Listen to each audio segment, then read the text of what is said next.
Yang paling standar itu sholat, yang paling pokok, tidak membutuhkan biaya, kan? Kemudian juga semua kemampuan kita diberikan keluangan oleh Allah ke lapangan, nggak bisa berdiri, kita bisa duduk, nggak bisa duduk, bisa sambil berbaring, diberikan ke lapangan yang sangat nyaman. Berbeda dengan zakat, kan, yang ada nisabnya, ada haulnya. Haji yang menggabungkan antara harta dengan fisik dan kondisi keadaan juga situasinya, gitu kan? Nah, salat, masya Allah, sangat lapang. Jadi cek di standar yang ini. Kalau kita ingin meningkatkan iman kita sehingga menguatkan imun kita, dari situ akan keluar nanti derivasi kata iman dari akarnya yang paling awal, yaitu al-amnu, aman, tenang.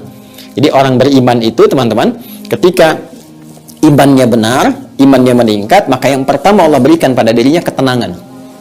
Ya, ketenangan. Ada perasaan tenang, nyaman, enak, damai gitu keadaan hati itu dalam segala suasana. Makanya Masya Allah, riwayat yang sampai kepada kita, ajaban ya li amril mu'min, Masya Allah, sangat mengagumkan perkara orang beriman itu, sangat mengagumkan. Ya, apabila dia mendapatkan kesuksesan, dia bersyukur. Apabila dia merasakan suasana duka, dia pun bersabar. Jadi nggak ada bedanya antara suka dengan duka. Ya, jadi yang terlihat tuh, yang dirasakan suasananya aja tidak sama, tapi cara menyikapinya karena diberikan tuntunan, jadi rasanya serupa, sama-sama ujian, sama-sama peningkatan kualitas. Dan disikapi dengan cara yang bijak sehingga berhasil di situ. Ya, ketika suka dia bersyukur, ketika duka dia bersabar. Dan itu yang punya, alhamdulillah, cuma di Islam. Nggak percaya silahkan cek. Di mana Anda temukan konsep sabar dan syukur? Ya, cek di kitab sucinya masing-masing. Silahkan dilihat. Ya, tunjukkan gitu. Sabar dan syukur di mana ditemukannya perpaduan itu. Ya, cuma di Quran. Ya, kalau orang menjelaskan ceramah, tausiah atau pengembangan dalam konsepsi apapun bisa. Tapi di mana sumber utamanya? Di Quran. Silahkan cek. Syukur ditemukan, sabar ditemukan.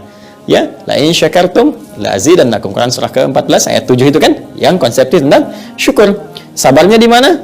Innallaha ma'as sabirin. Semoga Allah bersama orang-orang yang sabar. Dijelaskan lagi bagaimana cara sabar, dijelaskan bagaimana cara syukur, ada semuanya.